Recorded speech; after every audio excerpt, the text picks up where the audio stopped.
So it's my pleasure to introduce our first speaker, who is Theresa Mercer from the University of Lincoln, and she's going to talk about future-proofing geography teaching for uncertain times. Very relevant. Over to you, Teresa, and I'll give you a 1-minute warning. Thanks very much, Julia. I'm just going to turn my video off because I've got an embedded video within my presentation, which messes up just a little bit, and I'll share my screen. And hopefully you can see that now. Yes, I can see it. Perfect. Okay, so firstly, thank you very much for having us. For this talk today, we'll be drawing from our own experience during the COVID pandemic and the move to sort of online working, and also from the best practice materials that have arisen over the last year and a half. So as a sector, I found it particularly heartwarming to see that out of this pandemic, we've had additional support for each other, for example, through the EFL platform. And I remember sitting, you know, on this side of the computer screen last year when you had the first virtual workshops, and just sort of getting inspiration from all the talks that were coming out. So what I'd like to say is that this is actually ongoing work, so with colleagues from the University of Lincoln, University of Hull and Keele University. And really we want to highlight the importance of co-production. So this is between academics, students and professional staff in sort of developing and creating virtual field trips. So we all know that COVID-19 significantly impacted, you know, across all aspects of society. The entire HE sector was forced to refocus the way that it delivers teaching, and Alison quite nicely gave us a few examples this morning in her keynote talk. And it's particularly true for those subjects which require field-based learning, so life sciences, for example, geography, environmental sciences. And with the first lockdown, so this is for the UK in March of last year, the sudden move halfway through the semester meant that initial teaching responses were largely reactionary, and this has been discussed sort of in the chat today. I've been keeping an eye on that. And in our experience, where face-to-face field trips had to be cancelled at short notice, so I usually deliver a second-year biogeography field trip to a local urban woodland just to the west of the city of Lincoln. It was cancelled the week before, and we were told, right, everything's going online now, you know, you've got to adjust for that. So we had to provide online alternatives to help still give students the resources that they needed to complete assessments. So in this case, it was a report, and it was only possible in our situation because we had co-produced material that was produced earlier by other cohorts of students, and the fact that the field trip was linked to an ongoing research project that's run with students into the woodland management regime that was taking place at this site. So we had data that was readily available, collected by previous cohorts of students, and you can see on the images here, this was back in 2019. The joys of wet weather field trips, so the students enjoying being out in the field, but obviously feeling very, very cold and wet.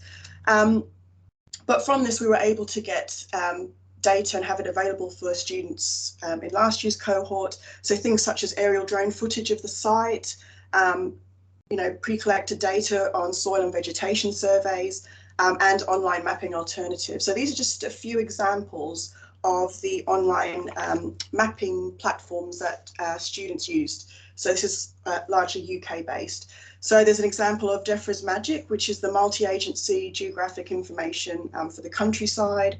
There's Forestry Commission England Land Information Service, for example. NBN, so National Biodiversity Network, is another good example. So students conduct desktop studies whether or not they are on the face-to-face field trips or when they had the online alternative. And using these sort of platforms, students get an idea of the site so they can understand access issues, the habitats that are present, any land-based schemes, soil types, for example, and management schemes that are in place.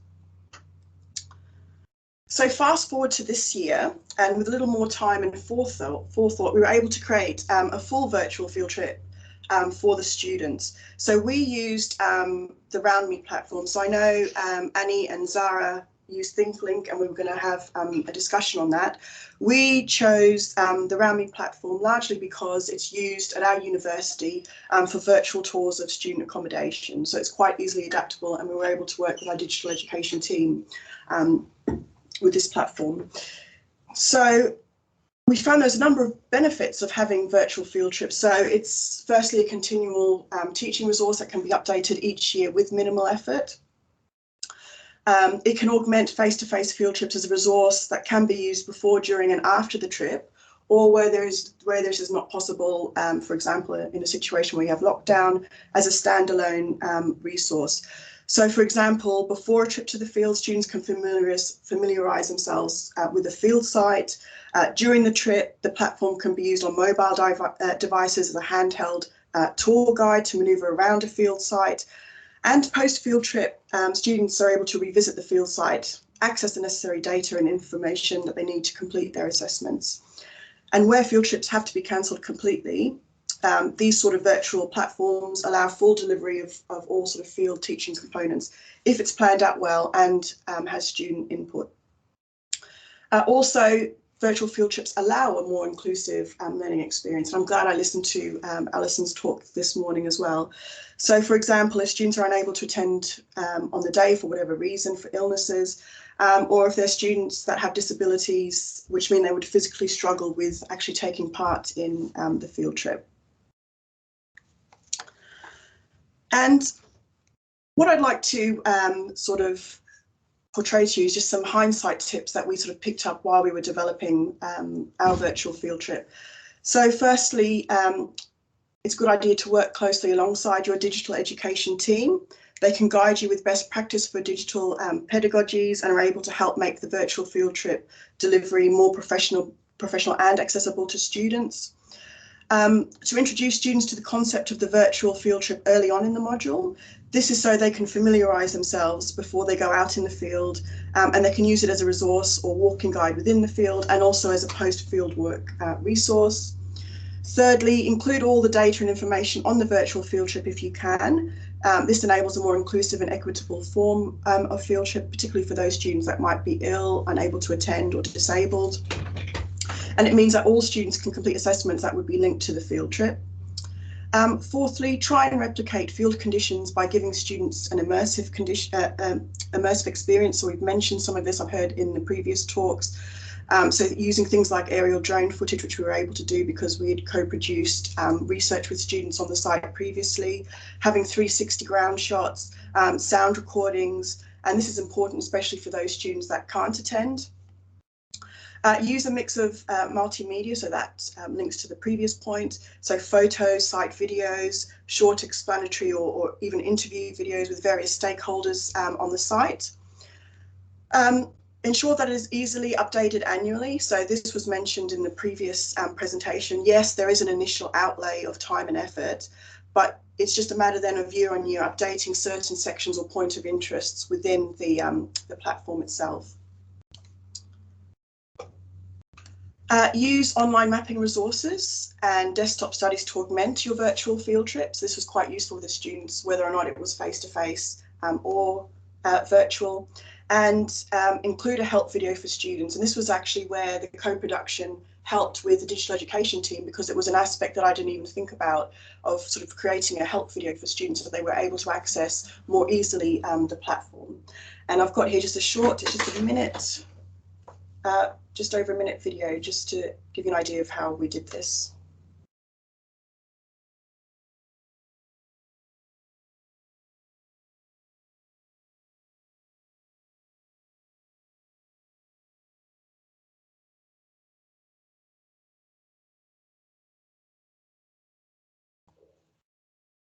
Teresa, we can't hear any sound at this end. I'm not sure if there should be or not.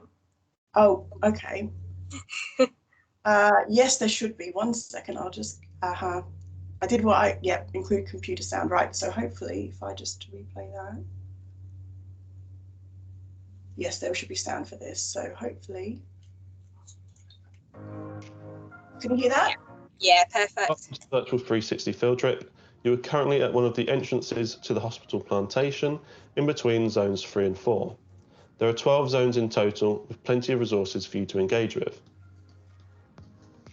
You will find information points scattered around the zones, with further information and photos, and also videos. Please take the time and view all of these. You will also discover portals. These will take you to the next and previous zones.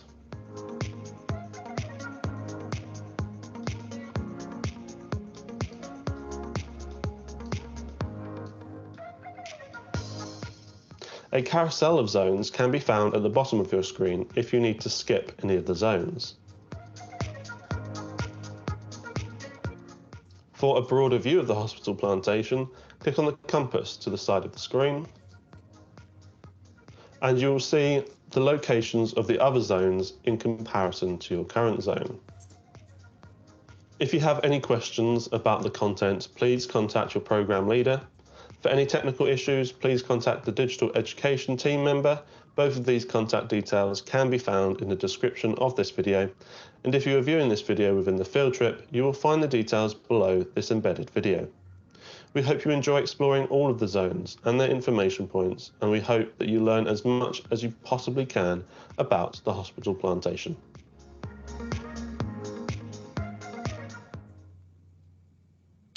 Okay, so that was just one aspect that we didn't really sort of think about, but we found, and we had feedback from students that it was very useful for them to be able to navigate the site sort of before they went out in the field with just a short video like that. Thank you. Just 1 minute to go. Yeah, no problem. So for us, this is just the beginning. We're thinking about, using this sort of platform sort of beyond physical geography. So one of our co-presenters is thinking about using it for a walking tour around Lincoln, thinking about sort of in human geography terms, wider geographical understanding of urban and rural areas and how they might function. And I'm looking forward to the other talks as well. So I know tomorrow there's a talk on virtual reality, and I'm sort of thinking already, how might we embed this within our virtual field trip?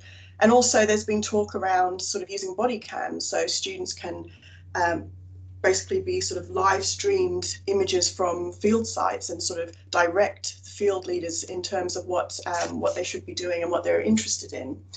And just to finish off, we produced just a short sort of resource for the Times Higher Education campus platform based on our findings, sort of from creating and developing these sort of virtual field trips and what we learned from the experience.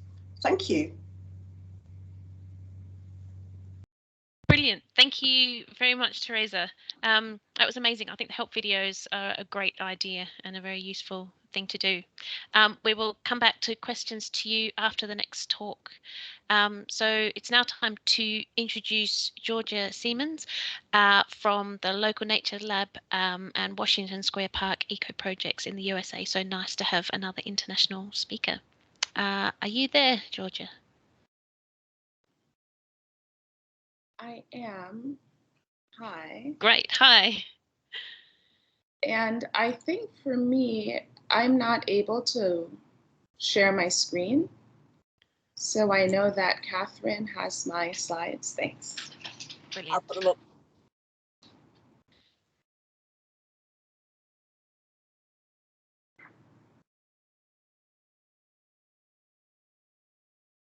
Super. Yes. So we've got a little bit of extra time for questions at the end, so we can make this session. You'll get the full 10 minutes from now because we've got time at the end. Hopefully we'll see your slides in a second. Sorry. Oh, come on, teams. No, you're doing a brilliant job, Catherine.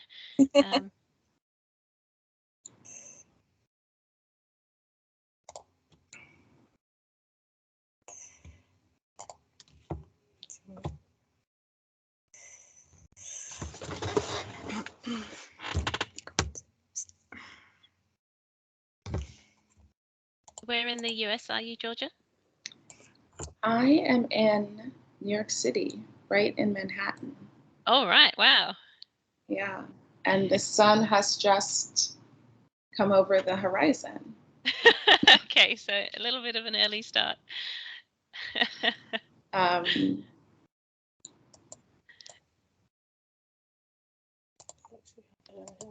Oh, okay. So I've just got a message to say that Catherine's Teams is frozen. I don't know if anybody else is able to share the slides on her behalf. Please bear with us while we sort this out. Afraid I haven't got the functionality here, Julia. Okay, thanks, Alice. So maybe Derek, are you able to help with slides? I'll see what I can do, but I've got dodgy bandwidth. I can just see in the chat, Tom's commented we're going from Otago to New York City, so we've got sun going down and sun coming up. In the UK, here it's where I am. It's not a cloud in the sky, and it's incredibly sunny. And yet our earlier speaker had a full-on thunderstorm. So I think we're covering all weather and all time zones. There was an incredible storm in the U.S. Last week, and there was quite a lot of flooding in New York City, though not in my neighborhood, or not to the same extent as other places in the city. Right, it looks like we did have your slides up for a second. Sorry, I don't know what's just happened. I'm so sorry, my computer just completely froze, or Teams just completely froze, so hopefully we will get there. We will. I just noticed we had a couple of extra minutes in the program that I wasn't quite sure what to do with, so now my question's been answered. They were built in to manage this. All right, I can see the slides. Perfect. Georgia, Brilliant. do you have an option to take control of those slides at the top? I do. Perfect. Thanks. Sorry about that. No, thank you. I'm very glad that I sent them yesterday, since Teams not allowing me to do anything. Okay. Hello, everyone. Thank you. Welcome to my talk. I'll be presenting on the subject of introducing young children to fieldwork. The examples I used this morning are primarily from Explore Birds, which is a pop-up bird education program my organization offers on our own or in collaboration with another organization called Street Lab.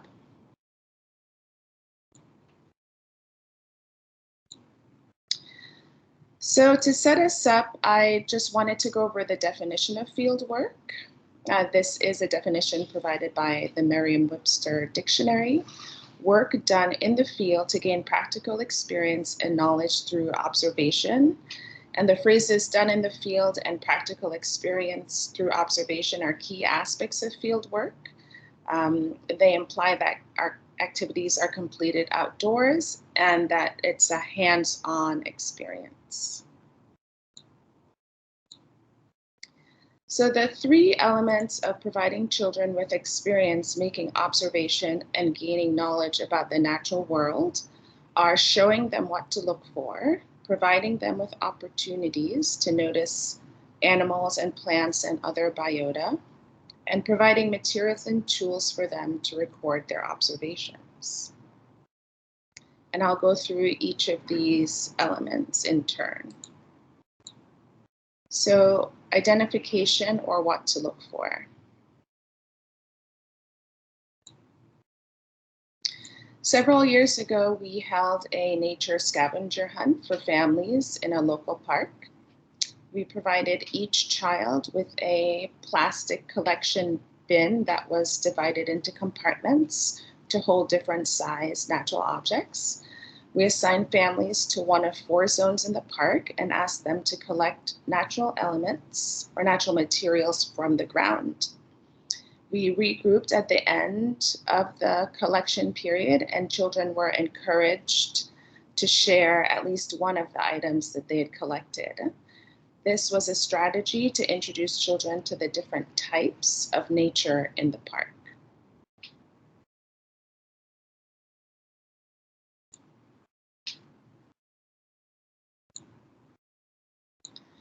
A child in the neighborhood brought in a leaf from the park, and the park I'm speaking about is Washington Square Park.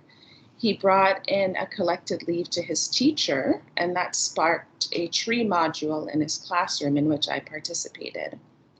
The short program I designed was an in-class discussion of what is a tree, as well as an outside exploration and tree survey of the street trees on that block surrounding the school.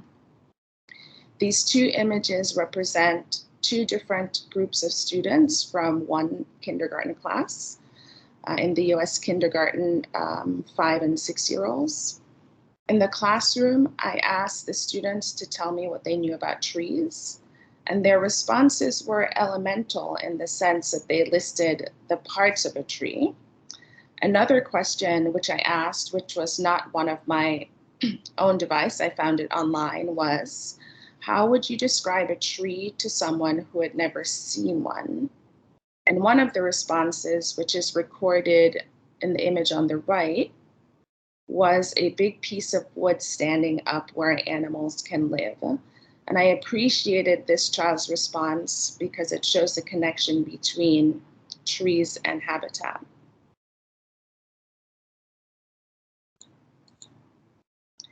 Another way we bring ID skills into the work that we do is to provide study skins of birds, field guides, and tools to look closely at these study skins. And these study skins are prepared by me and my colleague at the Natural History Museum here in New York City. The image on the right of this slide shows one of the tools for close observation, which is a magnifying glass. But we've also used digital microscopes in the field, so bringing a fully charged laptop, because there's often not power outlets in the street, and attaching a digital microscope so students can get an even closer look at different aspects of the study skins.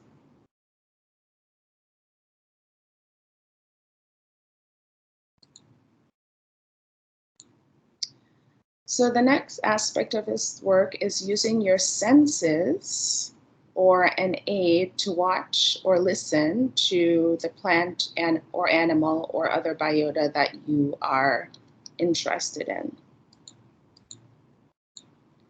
So two of the senses we tend to privilege in the program are sight and touch. And in these two images, you can see that sight is the sense.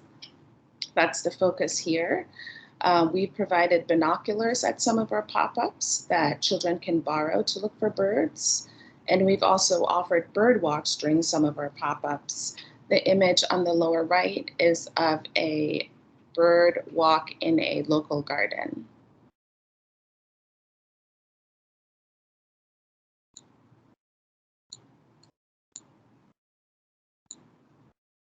Children also use their sense of touch to talk about features like different types of feathers, as well as different sizes, as well as the sizes of different birds.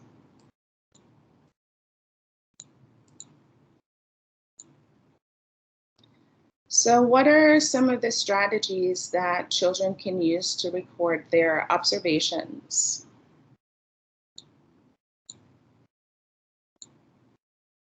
One of the primary modes of data collection in the Explore Birds program is drawing. We provide art materials, and most children are eager to draw without any prompts from us. Pictured, there are 3 photos on this slide. The top left is a child drawing a red-tailed hawk in the collection. The image on the right is of a child illustrating a blue jay. And then the center image, both of these children are drawing a European starling. Art is an appealing activity for children, and it does not require literacy skills. It is a medium that is accessible to many children. And another reason that we focus on art is to spotlight biological or scientific illustration as a long-standing way of learning about and recording morphology. Museums use science illustration in their work, often for the reasons that a botanical specimen might lose its color over time, but an illustration will remain true to type.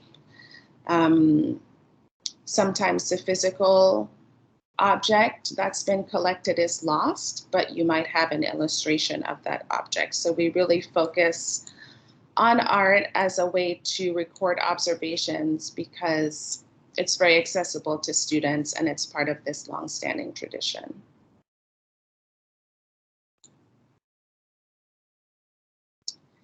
Here you see art from 2 different program days. On the left, my colleague Loyanne Beausoleil created a paper bird kit, which we used at an Explore Birds pop-up in May of this year. And on the right, one of the children who participated in the family nature scavenger hunt I mentioned earlier drew the items that they collected in the park that day. 1 minute to go. Thank you. This photo is of a list of birds we observed at that May event this year. Children and their families participated in a bird excursion in the small green space, and we noted the birds we saw and heard, including behaviors such as nesting. We've used a chalk or whiteboard as a public recording device before this event, and happily at this one, the children also participated in record keeping.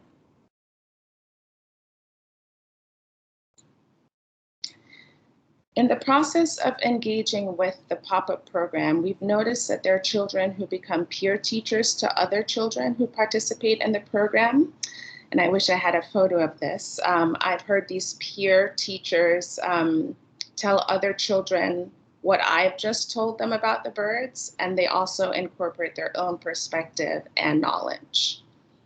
Some children also use illustration to convey stories about birds, and the image shown here is an example of a young boy who drew the death of the northern flicker that's in our collection. We feel that this kind of storytelling as a recording tool is an important skill. We can see that in social media campaigns, photos and captions are really effective, and children are doing this on their own. And finally, children can be introduced to the basics of fieldwork in an informal outdoor setting. In Explore Birds, we introduce youth participants to urban birds. We encourage and show them how to take close notice of birds, and we provide artistic tools as one way of record keeping. Thank you. Thank you very much. I can see lots of clapping appearing on my screen. That's I should pass on to you. Brilliant. Please leave your camera on, and if Teresa, you would like to join us as well. Alice Morshland has again very helpfully just collated all the questions and sent them to me. With the last talk, what a brilliant opportunity for kids to be able to see birds sort of in the distance, but then to get that unique look at them closely. I know I loved that opportunity as a child. Georgia, the question was about, there was a question about, you mentioned digital education teams, and there was lots of discussion in the chat about how many groups have digital education teams and how this differs from sort of central IT support. Could you talk a little bit about what you have available and how it helps you? Oh, is this a question for me or for Teresa? Teresa. Teresa, okay. Yeah, so I mean, well, you're probably all aware, you know, we all moved online. I know I was one of those ones scrambling to find, oh, well, which team am I going to? Is it the IT? Is it digital education? But our university, it's definitely 2 separate teams. So the digital education are all about the pedagogy side of things. So you might have, they might be termed, you know, according to different, you know, name in your institutions. Whereas IT is more about sort of fixing incidences as they arrive. The Wi-Fi is down, the printers aren't working, that sort of thing. So it was a bit difficult at the start to sort of think, well, where do I go for help? How does Blackboard, or our virtual learning environment's called Blackboard, where do I go for that? And it was sort of after talking to the students as well, when we only had the online alternative, thinking, oh, well, you know, there must be some way we can do this virtually, and then getting into sort of discussions with the digital education team. And then, but yeah, it was difficult to first of all know who they were and what they did compared to IT department. Okay, thank you. Yes, you might like to follow up in the chat where lots of people, I think, are envious of the support you had. So I'm very pleased at least some people have this. There was also a comment relating to your talk that the value of keeping hold of data from previous field trips is so critical for that future proofing.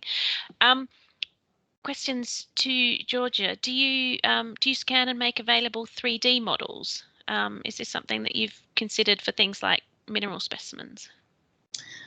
Oh, that's a very good question. That would be lovely to do. We don't have the capacity to do that. At the most, we've taken digital photographs of the specimens and made those available online. Prior to COVID, we did do loans of our specimens.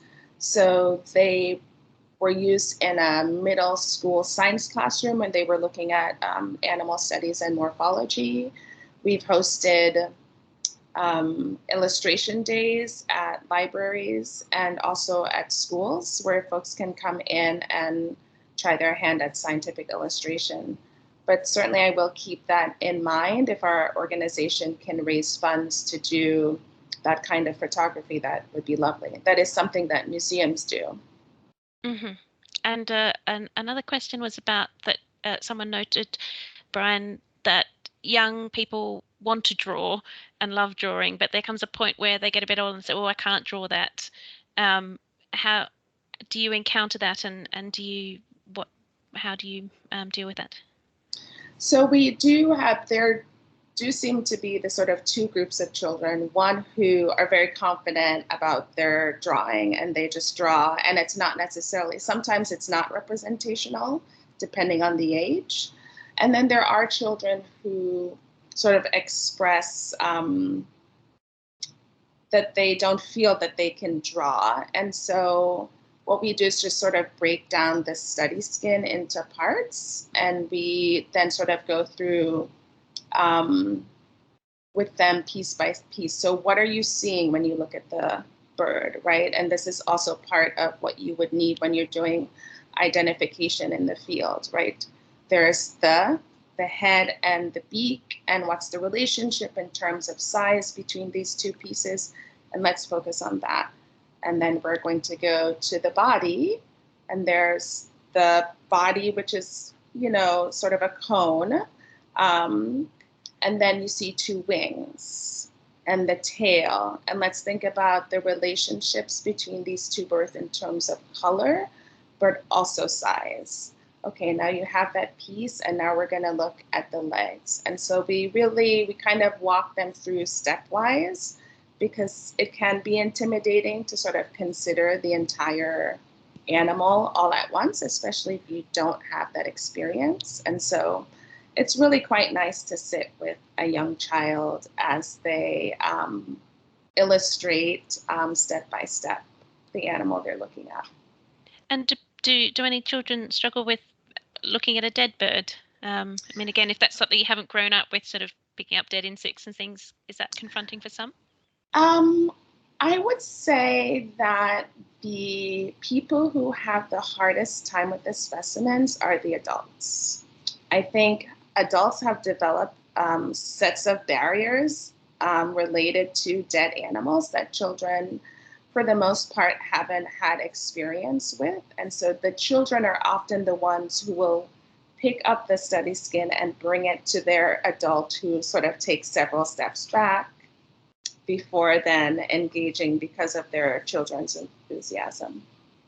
And I mean, I can see you're also calling it a study skin. You're not saying this is a dead bird. It's a study skin at this point, and it's something different. Right, one more question for Georgia. I think we've got time for. Will you keep any of the virtual online activities post-pandemic, or return to a largely hands-on pop-up street science approach that looks amazing? I mean, both look amazing. So it's sort of the situation in New York City is very fluid, and so this summer we have done some in-person pop-ups, and we hope to do so this fall. It really just depends what the health situation is. At this point, I would say myself and my colleague, and most New Yorkers feel really comfortable interacting in public space as long as we're masked. So as many opportunities as arise, we'll take them. Brilliant, thank you. It does look incredible. Let me just check the program. So I think we might wrap up the questions here and move to the demonstration. We're a little bit ahead of schedule, but I've realised we don't have time for questions for the next demonstration. So we might go. Yes, Georgia. I wanted to ask a question of Teresa. Of course.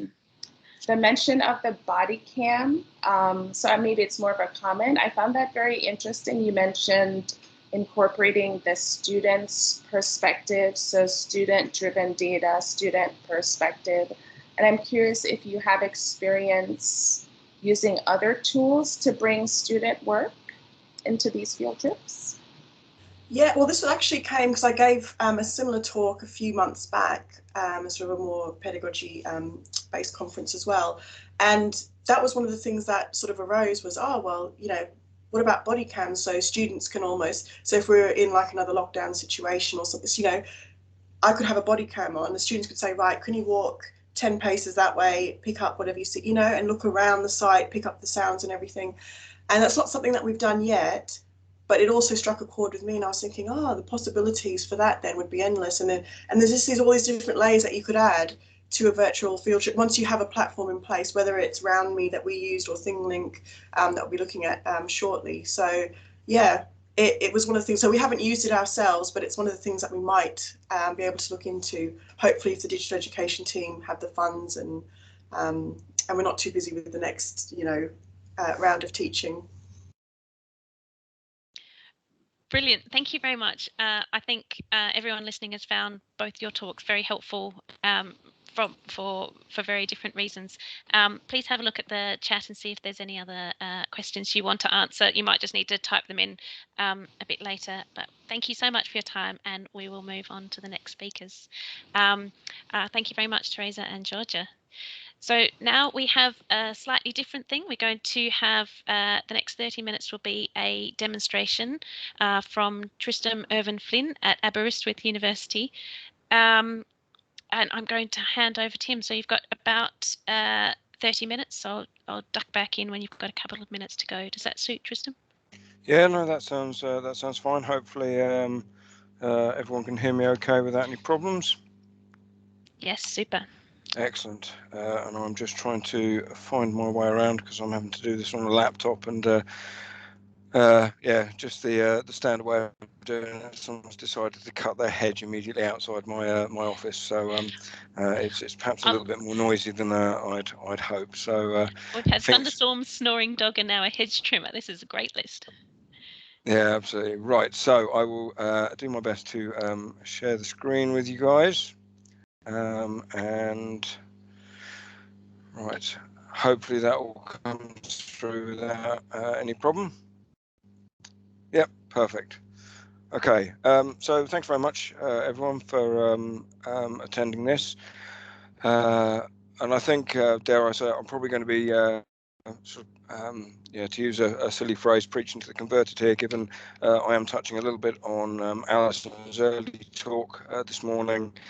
And we'll be following up a little bit with what Teresa showed us with the RoundMe platform. So the subtitle for this talk, thinking about this kind of immersive fieldwork experience that we can provide students with through landscape spheres. I guess the demonstration here is learning or giving you all a little bit more of an overview of RoundMe and its functionality. And this work I've been doing in collaboration with Hal Griffiths here at Aberystwyth, and with John Bridge, Naomi Holmes and Rob Storer at Sheffield Hallam as well. So I think ultimately, as we've seen, there's a lot of us looking at exploring similar directions, and so hopefully I'll rattle through the first couple of introductory slides, given that a lot of what we've talked about has already been covered. So in terms of just where I'm going to set this all out, I just wanted to give you a kind of an overview of the context and a little bit of background with regards to these kind of virtual teaching resources that are now available, and then provide a very, very short introduction to RoundMe. And then I'll give you some examples which you'll be able to interactively log into yourselves, so you can have a feeling of how it works from the student's perspective. And then I'll give you a few additional examples of advances you can make to improve the experience for the students, and then talk about a number of sort of the considerations which we've picked up on from interviewing some Sheffield Hallam students, but this directly relates into some of the comments that Alison made during her keynote this morning. So obviously one of the big problems we've got in the geosciences is that we are challenged by this somewhat long-standing outdated legacy that provides some degree of exclusionary and ableist views on our topic areas. And clearly over the last decade or so, there's been a very phenomenal wealth of pedagogic discourse on these sorts of things. And nonetheless, the issue really remains around this notion that fieldwork has an inherent skills development built within it. And obviously recognising there are well-being benefits to students, whether that be in terms of releasing them from the classroom, as it were, as well as possibly improving some of the social interactions that individuals may have within their degree schemes. And obviously, the 2020-21 COVID pandemic's really brought into sharp focus that need for thinking about the accessibility, inclusivity, and the availability of fieldwork. And obviously, the RGS has provided quite a lot of thought on this, and there's a link at the base of the slide here. Now, obviously, moving into the sort of digital era that we really are now very much immersed in, looking for alternative and adapted geoscience representations of reality as a way of providing alternative learning environments for students has been somewhat commonplace. And clearly, looking back in the literature, we're all aware that these kind of virtual reality teaching platforms and digital approaches have very much been adopted since the 1990s at the very latest, as it were. But what we really need to do is at the same time think a little bit more about how we focus on that student-centered, inquiry-led, active learning pathway that we all hope that our students look towards to following. And clearly, when we think about these digital resources, they're very much a complement, not a replacement for those fieldwork activities. And this was something that I think Alison brought home in her talk earlier. And I guess here what we need to think of is provisioning educational resources in a format that widens the accessibility and the engagement for the students, whether that be in terms of time or whether it be in terms of offering opportunities for students who, for their various challenges, may not be able to undertake fieldwork in person physically themselves.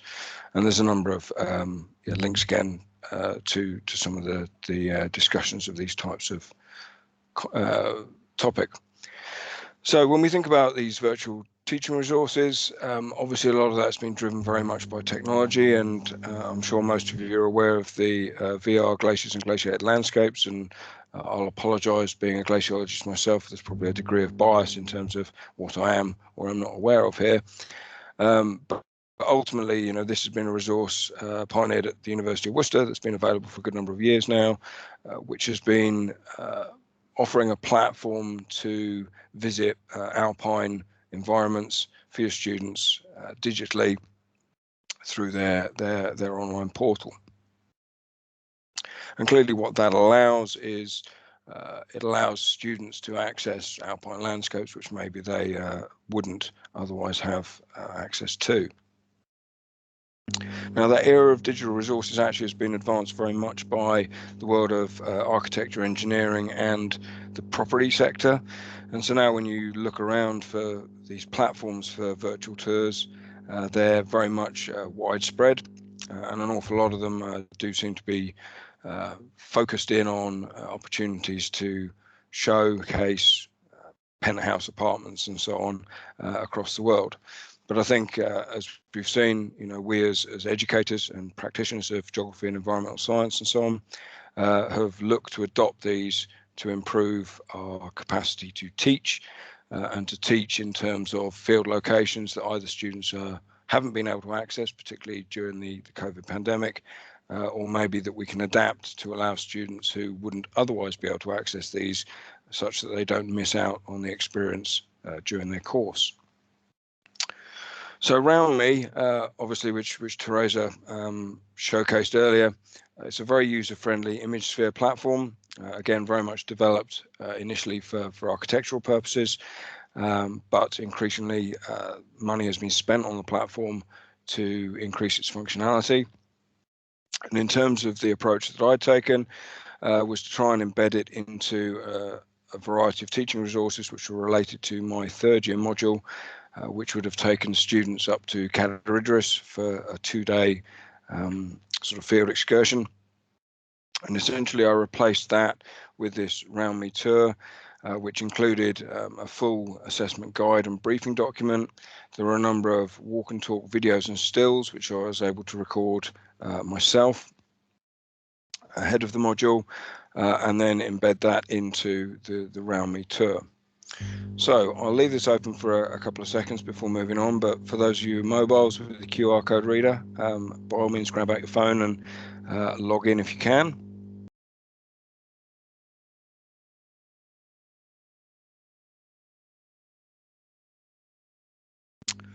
And hopefully, if you've logged in, you should have something that looks like this, which is the front page for the tour for the Cadair Idris trip.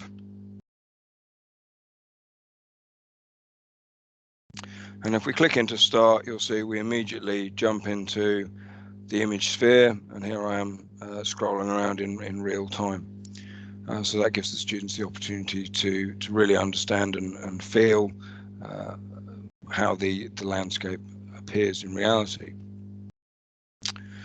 We then move on to the next element, the second space on the tour, and you'll see there are a number of points of interest here. And so a couple of things I want to draw your attention to.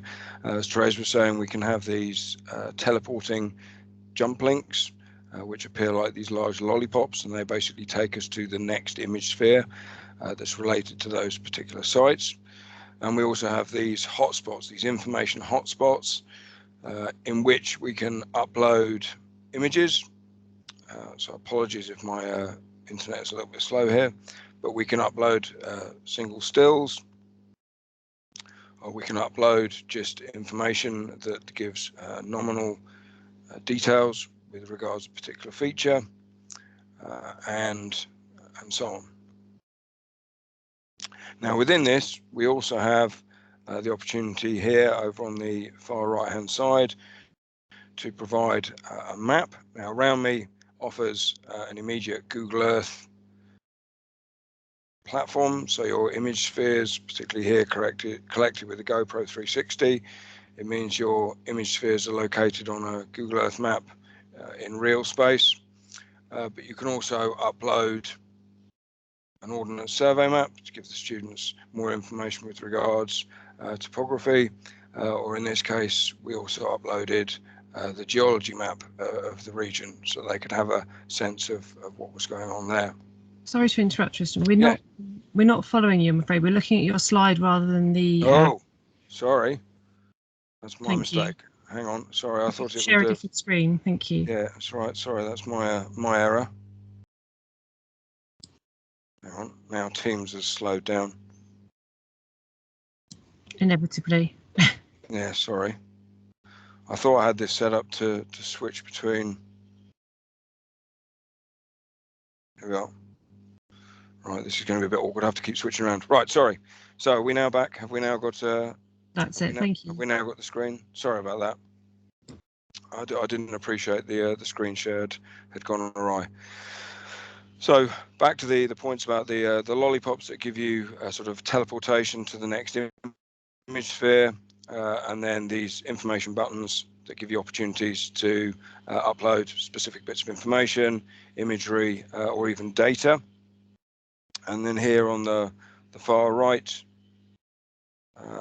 we should have, as I said earlier a minute ago, we've got our image spheres placed in real space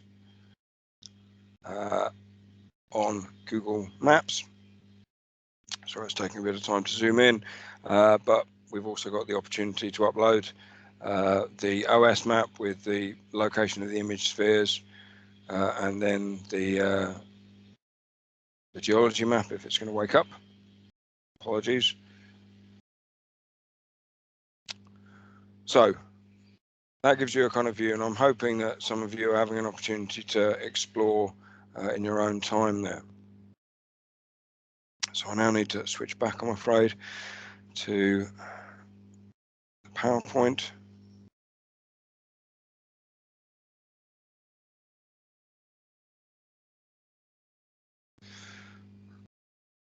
Okay, so hopefully we're now back to the PowerPoint, and I trust that's where we are. So what I really want to highlight is that it's a very, very simple platform, and I know there's been concerns over the amount of time and so on that producing these types of materials require. And this, yes, is not insubstantial, but in comparison to a lot of the competitors, RoundMe is a very, very simple and straightforward platform to utilize. So here we can see just the sort of the general page you would have as an editor once you've got a RoundMe account. That allows you to locate the image on the map. Here I'm just working anti-clockwise from the bottom left. The opportunity to sort of drag and drop, which allows you to place those teleport devices on the tour screen. And then you have a number of options to edit the tour information. So that's your background content, what the tour is set up for, and so on. The map icon, which allows you to then upload the maps, and that you can pay an additional small fee, a matter of a couple of dollars, which hopefully most departments would be willing to meet, to allow you to increase the functionality in terms of the mapping opportunities and resources you can include within the tour. You can add a soundscape. So we heard earlier about the relevance of including sounds as being important, and hopefully I'll demonstrate that again shortly. The little I button there, top right, that allows you to edit the information in those hotspots, whether that be uploading a YouTube video, whether that be uploading some data or a link to some data, or whether that be just simply adding stills or perhaps directed reading that are associated with a particular feature in the landscape and so on. That's how you would introduce material there. And then obviously the sort of the main file functions, if you like, which are to upload more 360s and switch between the editor mode and the viewer mode. There are, of course, a number of pro account settings, and these relate to things like offline availability. So to be able to have the tour, the 360 tour, embed on your phone, or to introduce other additional things like branding or remove any advertising and anything like that that may come with the tour. Although in fairness, from my experience of using it, there's very, very little of that that causes interruption to the students' learning. So one of the key things here is just recognizing that it is very much a very simplified interface.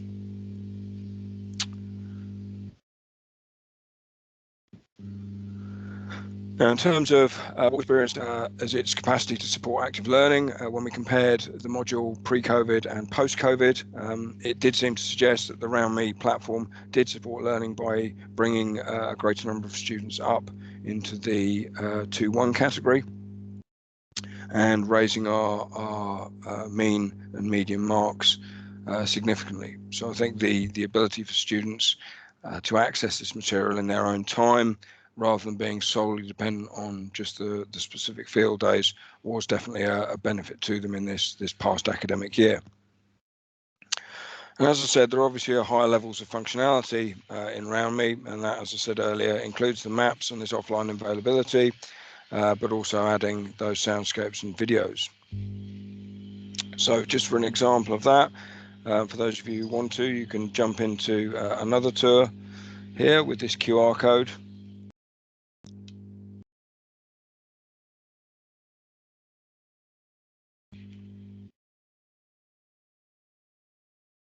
And I shall try and jump screen again.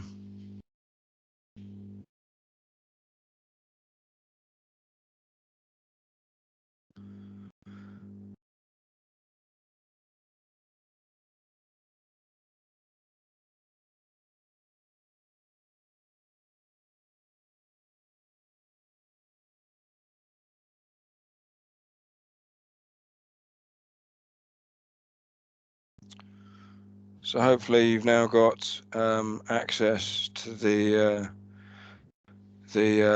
Scottish example that the guys in Sheffield have put together.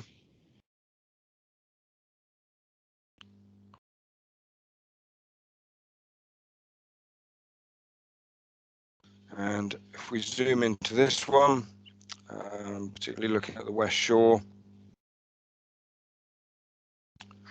again, it's a very, very similar setup to the Cadair Idris example, where we're able to scroll around. And for those of you who've got it on your phones, hopefully you can just wave your phone around and you'll be able to sort of view things in real space, as it were, or at least simulated real space. And here we've got an example of adding the video, a YouTube video, which then can brief the students rather than playing that now. In the interest of time, it just gives you an example of the kind of materials you can add into your virtual tour to access things. So you can essentially have what you would normally do with some of the show and tell on-site lecturing. You'd be able to do that yourself through recording these YouTube videos. Okay. So, apologies, I'm going to switch screen again. Yeah, doing this on a laptop's not quite as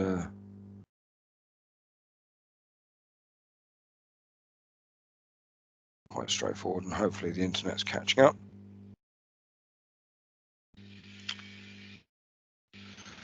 So we've also been funded by the BSG and the RGS to produce some additional courses, and apologies if you're starting to hear the head streamer that seems to have decided to be right outside my office window now.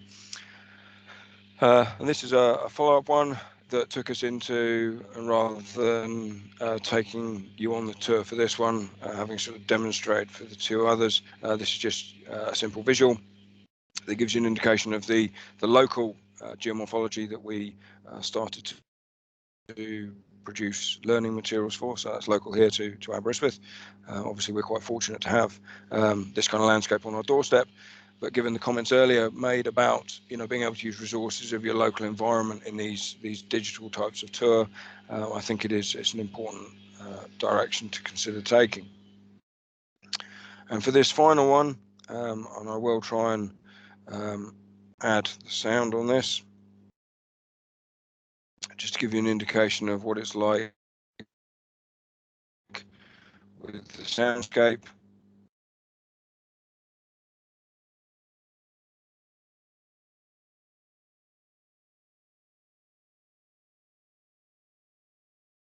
Right, I'm hopeful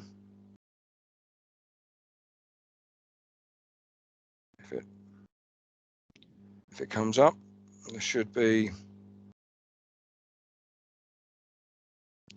some sound.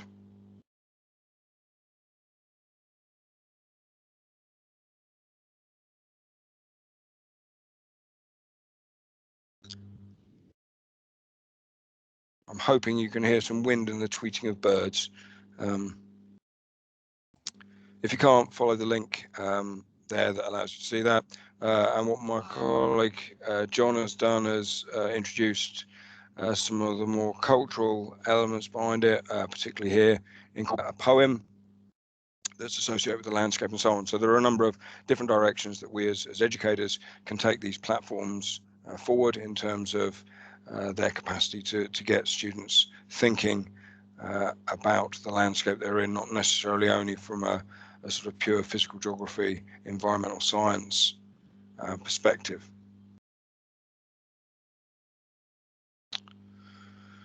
Okay. Apologies that this is taking longer than I thought. It does seem my internet's slowed down immensely all of a sudden. You're generating lots of discussion in the chat, so I think you're doing just fine. Okay, great. It's good to know. So hopefully I'm now sharing the screen again. So just moving on to thinking in terms of the kind of advances and considerations we need to bear in mind. There are a big variety of these tour platforms available now, but it is important to recognise they're not necessarily persistent. And perhaps the sort of the most obvious one is the fact that Google shut down its VR field trip app earlier this year.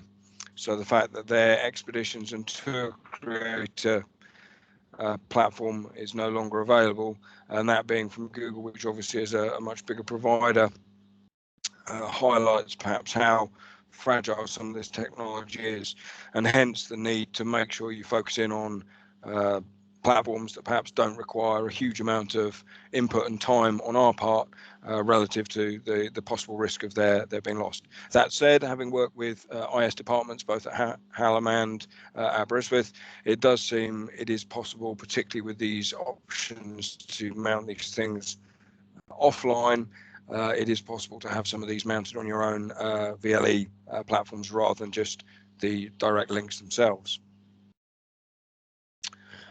Obviously, there are other costs associated with that. If you're going to go down the ImageSphere route, then there may be some imaging costs to consider, depending on what you want to achieve in terms of the platform's functionality. That may be something else you will require consideration of. And within that, one of the core elements is to really think about your tour and plan out what you want the students to experience, rather than just littering a sort of an array of features across these spheres. You really need to consider what it is you're trying to get the students to focus in on, and so on.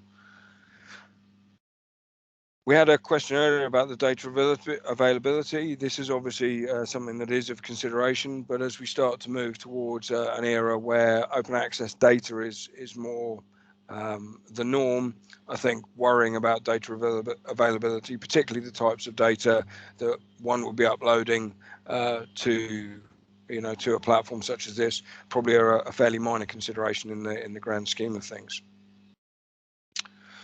That said, obviously there's a growth in the number of these alternative VR resources. And I do apologise if you can hear this hedge trimmer, but they've decided to stand right outside my window. But I can't really tell them to go away, I'm afraid. There are these alternative VR resources, and so increasingly now when you look on Google Maps, people have uploaded 360 tours of a variety of upland areas. Essentially a bunch of hikers that have taken it on themselves to hike with a VR or 360 camera strapped to their chest or onto their hats. So there are opportunities to use this or use these kinds of materials from outside, needing to generate it yourself. Now, in terms of our understanding of how students are responding to this, Naomi led a number of questionnaires and surveys across a variety of schemes, undergrad and master's level, in terms of these 360 tours to ascertain students' opinion.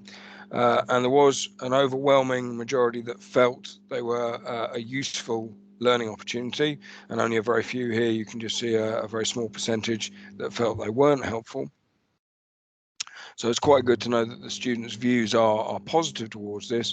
However, when we look at the benefits and drawbacks, we see that the benefits that the students identified themselves was, the ability to engage in active learning, revisit the tour at any point in time, exploring the fact that they had a greater amount of time to digest the information and the imagery and so on that they were presented, and the fact that it gave them a greater amount of accessibility in their views. That said, drawbacks, overwhelmingly the key elements picked up on what we mentioned earlier, which was the fact that these digital excursions are no substitute for the real experience of fieldwork. And so students were conscious that although seeing things digitally and in this kind of more immersive world was a positive, it wasn't the same as the real life experience. And interestingly, they did pick up on the fact that the lack of social interaction was potentially a drawback from transforming fieldwork away from a kind of an in-field experience to something that can be done on their phone or on a desktop. That said, when they looked at what options there were moving forward, they felt that some of the key things to look at were the fact that this platform offers a really good opportunity to prepare for a fieldwork visit or to reflect on a fieldwork visit. So I think it's clear evidence that using these kind of tours really are a complementary rather than a replacement activity and approach that we as educators should take. And it does offer the opportunity to increase the number of locations that a student may be able to experience or study. So a quick summary, hopefully, of what's a kind of a combination of a quick talk and a demonstration of the platform. Our experience has been that RoundMe certainly and some of its competitors are fairly cheap, simple, accessible and inclusive platforms to allow for these virtual trips. But that requires pre-planning to ensure that the product that you present to the students is indeed beneficial to them. These approaches also avoid VR immersion and disorientation. There's quite a lot of work ongoing looking at educators using the VR headsets or those cardboard camera options, and are finding that some students find that those are quite hard or challenging to use. So this is an approach that maybe at least avoids that, although as Alison said, it does perhaps present other problems in terms of accessibility for some particular student groups. Clearly, these kind of approaches can be used in a lecture class or a Teams environment, as we've just seen here, which can initiate opportunities for group discussion, as well as embedding materials or activities within the tour itself. There are some risks about the longevity of the platform that you may choose to use, and there are some cost considerations, but I think they're moderate in the grand scheme of most departmental budgets. So I think the take-home message was virtual tours are very much an active learning and positive complementary teaching tool we should all be looking to use more regularly. Thanks very much, and just some acknowledgements to the funding we received to take this forward. Brilliant. Thank you very much, Tristram. I was just about to say, give you a 1 minute warning, but that's now right, just about on time. Redundant. So there's some applause appearing on screen for you. So we're running up to lunchtime now, but Alice has compiled a few questions that have come through. The first one from Anna asks about the difference between RoundMe and ThingLink. There's some similar functionality, but what are the differences? I think you'll find that the majority of these and speaks the same. The majority of them are all being competitor platforms. They're all starting to introduce pretty much identical approaches. RoundMe, you can upload panoramics. You don't need to upload image spheres. I will be honest, personally, I haven't looked at ThingLink myself, and I think it's a case of some of these are very much which platform you come to experience or understand. You'll probably find there's a huge degree of similarity between them. It just comes into the sort of the general user friendliness that you as an educator and a sort of builder of these tours find. Thank you. Catherine asked, do the basic maps have to be added into RoundMe, or are they already embedded via Google Maps or Google Earth or something? Google Maps are already in there, so the satellite image, which will be for whatever permission RoundMe has, that'll come in automatically. If you want to add in other maps, then I think the fee is $5 for the year, something like that, which allows you to then upload additional maps, which you can then sort of crudely georeference in a way that's probably adequate enough for the student needs. Great. There's lots of people commenting that it looks very sunny in all of your field locations, and whether that's an accurate representation. Yes and no. I think there's a degree of bias in that we went up and did this very end of summer, and so obviously probably managed to get the best of the weather. Naomi has done some interesting work looking at students' responses to weather, obviously. Particularly in upland areas, if you're wandering around in the mist and clag, students are going to struggle to see anything. So obviously, there's probably a degree of bias in terms of visibility that's needed for the approach that we were taking. That said, Naomi has indicated that there is definitely a sort of student engagement is slightly associated with the kind of the weather that appears in the virtual tour, and what I think some discussions we've had is whether that part of the tour can use the kind of the good weather and the bad weather scenarios to maybe, you know, start to introduce things to do with sort of meteorological phenomenon and so on, in a way that then gives them a kind of a better understanding of the, sort of the real world. I mean, ultimately, I think we all know that as much as students are perfectly happy to be outside, they also hate measuring class on the bank of a river in the pouring rain. So, you know, I think there's sort of pros and cons there. Yes, of course. So I haven't got through all the questions, and I can see a lot more comments and things coming through. So I think there'll be follow-up about this either with you or between different people who are considering things. There's questions about technical questions about what you can upload, whether you do this, go through it synchronously or asynchronously with students, and questions about why you think the marks went up. But we are out of time, so perhaps you can answer some of those questions in the chat. Happy to do that. I'll open the chat now and feedback on a few of those. Super. So thank you very much for your time, and to the two other speakers in this session. That brings us to the end before lunch, but